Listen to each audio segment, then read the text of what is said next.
আমার প্রিয় ছাত্রছাত্রীরা, আশা করি তোমরা সবাই ভালো আছো।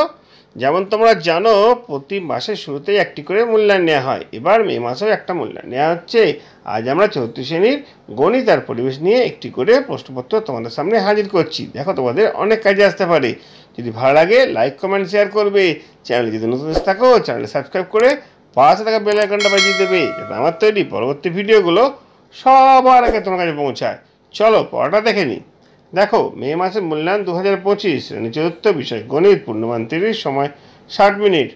প্রথম প্রশ্ন হচ্ছে সঠিক উত্তরটি নির্বাচন করো। দেখো, এখানে 6টা কোশ্চেন আছে, 1 নম্বর করে 6 নম্বর, 3টে করে অপশন আছে। সঠিক অপশনে তোমাদের বলতে হবে।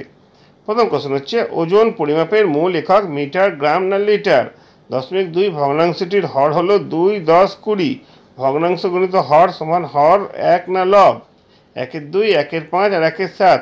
এদের মধ্যে সবচেয়ে ছোট ভগ্নাংশটি হলো 1/2 না 1/5 না 1/7। যে সংখ্যা দিয়ে ভাগ করা যায় তাকে বলে ভাজ্য, ভাজক না ভাগফল। একটি দরজার দৈর্ঘ্য কত হতে পারে? 3 মিটার না 3 সেন্টিমিটার না 3 কিলোমিটার। এটা হচ্ছে আমাদের এমসিকিউ কোশ্চেনগুলো। তারপরে ফিল ইন দ্য গ্যাপস আছে। দেখো, শূন্যস্থান পূরণ আছে 6টা, 1 নম্বর করে 6 নম্বর। 1 বিয়োগ 1/5 সমান কত? 8356 কিগ্রা সমান ড্যাশ কিগ্রা ড্যাশ গ্রাম। 1 লিটার সমান ড্যাশ মিলিলিটার। 1 সেন্টিমিটার 10 ভাগের 1 ভাগ হলো ড্যাশ। বড় জিনিসের ওজন করা হয় ড্যাশ দ্বারা। 7 কিমি 56 মিটার সমান ড্যাশ মিটার। তারপরে দেখো, সত্য অথবা মিথ্যা রয়েছে। এখানে 6-এর গুণিতকগুলি হলো 1, 2, 3, 6। প্রকৃত ভগ্নাংশের মান 1-এর থেকে বড় হয়। কোনো সংখ্যার গুণিতকের সংখ্যা অসীম। 1-এর থেকে 1/7 বড়। ওষুধের শিশিতে 100 মিলিলিটার ওষুধ থাকতে পারে। একটি মৌলিক সংখ্যা। এইভাবেই 6টা কোশ্চেন এলো, সত্য অথবা মিথ্যা। এরপরে কি থাকবে দেখো, এরপরে 4টে কোশ্চেন আছে, 3 নম্বর করে, মোট তোমাদের 3, 4-এ 12 নম্বর। প্রথম কোশ্চেন লিখে দেখো, 8, 12, 16 এর বৃহত্তম সাধারণ গুণনীয়ক নির্ণয় করো। রাতুলের পরে কোশ্চেন, রাতুলের বাগানে একটি 4 কিগ্রা 600 গ্রামের কুমড়ো হয়েছে। সেই কুমড়ো থেকে 800 গ্রাম দেবুকে, 1 কিগ্রা 250 গ্রাম শুভকে আর 650 গ্রাম সৌগতকে দিল।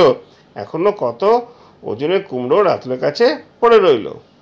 পরে কোশ্চেন, বৃক্ষরোপণ উৎসবে 1890টি ফুলের চারা 31 জনের মধ্যে সমান ভাগে ভাগ করে দিলে প্রত্যেকে কটি করে ফুলের চারা পাবে? কতগুলো ফুলের চারা অবশিষ্ট থাকবে? ঘয়ের কোশ্চেনটা হচ্ছে, রতন একটি ছবির 0.2 অংশ, মিতা 0.3 অংশ, গুরপ্রীত 0.1 অংশ এবং বাকি অংশ তুমি রং করলে। তুমি ছবিটার কত অংশ রং করলে তা সামান্য ভগ্নাংশে হিসেবে লেখো। দেখো, এই একটা 30 নম্বর কোশ্চেন তোমাদের জন্য হাজির করলাম, যেখানে এমসিকিউ 6 আর শূন্যস্থান পূরণ 6, 6, 6, 12 আর একটা সত্য ও মিথ্যে 6 নম্বর 18 আর 4টে 3 নম্বর কোশ্চেন, 3, 4, 12, 18 আর 12 হচ্ছে 30 নম্বর। এরপরে ওই একই রকমভাবে দেখো, একটা পরিবেশের প্রশ্ন আছে, যেখানে প্রথমে আমরা দেখতে পাবো শূন্যস্থান পূরণ করো না, প্রথমে রয়েছে সঠিক উত্তর নির্বাচন করো। 1 গুণিত 6 সমান 6। তোমরা দেখো, প্রথম কোশ্চেনে কি আছে? দিন ছোট রাত বড় হয় শীতকালে, গ্রীষ্মকালে না বর্ষাকালে? মানুষের কাছে প্রথম পোষ মানে ঘোড়া, কুকুর না ছাগল? বিষ্ণুপুরের মন্দিরটি পোড়ামাটি, কাঠ না মার্বেল দিয়ে তৈরি? আর্যভট্ট চীন, জাপান না ভারতের লোক ছিলেন? পটুয়ারা তৈরি করত মাদুর, চিরুনি না পুতুল? অর্জুন সিংহ না জাম গাছের ছাল ভিজিয়ে খেলে হার্টের অসুখ সেরে যায়? আচ্ছা, তারপরে কি আছে দেখো, শূন্যস্থান পূরণ করো। এখানে 6টা কোশ্চেন আছে, 1 নম্বর করে 6 নম্বর।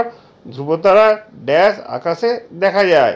বন্যার জল সরে গেলে জমিতে ড্যাশ মাটি থিতিয়ে পড়ে। যারা চাঁদমালা তৈরি করেন তারা হলেন ড্যাশ। সূর্যের সবচেয়ে বড় গ্রহের নাম হলো ড্যাশ। বন্যার হাত থেকে বাঁচতে মানুষ নদীর ওপর ড্যাশ তৈরি করেছিল। নিজের বাড়িতে বসে হাতে কাজ করার জিনিসকে বলা হয় ড্যাশ শিল্প। এরপর রয়েছে শূন্যস্থান পর রয়েছে সত্য অথবা মিথ্যা উল্লেখ করো। 6টা কোশ্চেন আছে, 1 নম্বর করে 4 নম্বর। দেখো, আকাশের ধ্রুবতারা কোনো স্থান পরিবর্তন করে না। সত্য না মিথ্যা তোমাদের বলতে হবে। প্লাস্টিকের বোতল মাটিতে সহজেই মিশে যায়। সত্য না মিথ্যা? টুল হলো ছোট যন্ত্রপাতি। সকালবেলা সূর্য পশ্চিম দিকে থাকে। বিষ্ণুপুরে বালুচুরির কাজ করা শাড়ি পাওয়া যায়। এই 6টা কোশ্চেন রয়েছে। আর একটা কোশ্চেন রয়েছে, খাঁচার ভেতর অচিন পাখি গানটি রবীন্দ্রনাথ ঠাকুরের রচনা। এই 6টা কোশ্চেন 1 নম্বর করে 6 নম্বর। এরপরে আরও 6টা কোশ্চেন আছে, 2 নম্বর করে, 6 দুগুণে 12 নম্বর, তাহলে 30 নম্বর প্রশ্নটা হয়ে যাবে। দেখো এই কোশ্চেনগুলো, নিচের প্রশ্নগুলির উত্তর দাও। 2 গুণিত 6 = 12। সূর্য থেকে কাছ থেকে দূরের পরপর সৌরজগতের গ্রহগুলির নাম লেখো।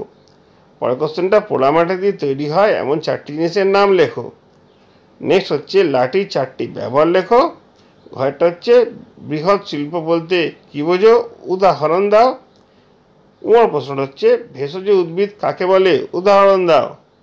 তারপরে মানুষ পশুকে পোষ মারানোর সুবিধাগুলো কি কি, পশুকে পোষ মারানোর সুবিধাগুলো কি কি। দেখো এইভাবেই আমাদের সকল প্রশ্ন উত্তর শেষ হচ্ছে। তোমরা দেখতে থাকবে, তোমাদের অনেক কাজে আসবে। আজকে ভিডিওটা এখানে শেষ করছি। যদি ভালো লাগে লাইক কমেন্ট শেয়ার করবে। চ্যানেলে যদি নতুন থাকো চ্যানেলে সাবস্ক্রাইব করে পাশে থাকা বেল আইকনটা বাজিয়ে দেবে, যাতে আমার তৈরি পরবর্তী ভিডিওগুলো সবার আগে তোমার কাছে পৌঁছায়। তোমরা প্রত্যেকে ভালো থাকবে।